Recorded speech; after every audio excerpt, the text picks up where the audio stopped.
World cup 2024 లో hot favourite గా బరిలోకి దిగిన భారత్ గ్రూప్ ఏ టేబుల్లో టాపర్ గా నిలిచింది. ఆడిన రెండింట్లో విజయ ఢంకా మోగించింది. ఐర్లాండ్ పై ఆల్ రౌండ్ షోతో సునాయాసంగా నెగ్గిన రోహిత్ సేన పాకిస్తాన్ పై బౌలర్ల అద్భుత పోరాటంతో గెలుపు తీరాలకు చేరుకుంది.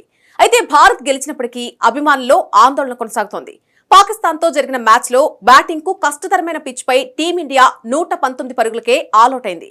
మందకొడి పిచ్ పై పరుగులు చేయడం బ్యాటర్లకు కష్టమే.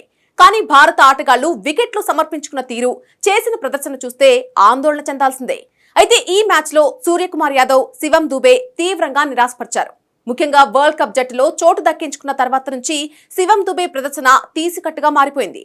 ప్రపంచ కప్ కు ఎంపికైన క్షణం నుంచి అట్టర్ ఫ్లాప్ ఆడుతున్నాడు. టీమిండియాలో సెలెక్ట్ అయిన శుభవార్త విన్న తర్వాత ఐపీఎల్ లో దూబే వరుసగా 2 సార్లు గోల్డెన్ డకౌట్ అయ్యాడు.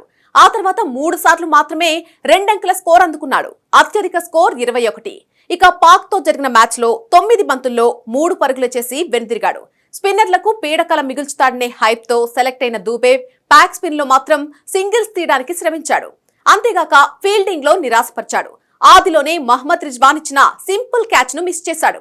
ఈ నేపథ్యంలో శివం దుబే స్థానంలో రింకు సింగ్ రీఎంట్రీ ఇస్తున్నట్టు సోషల్ మీడియాలో ప్రచారం సాగుతోంది. అయితే టీమిండియాతో ఉంటున్నప్పటికీ రింకు జట్లో సభ్యుడు కాదు, రిజర్వ్ ప్లేయర్ గా మాత్రమే సెలెక్ట్ అయ్యాడు.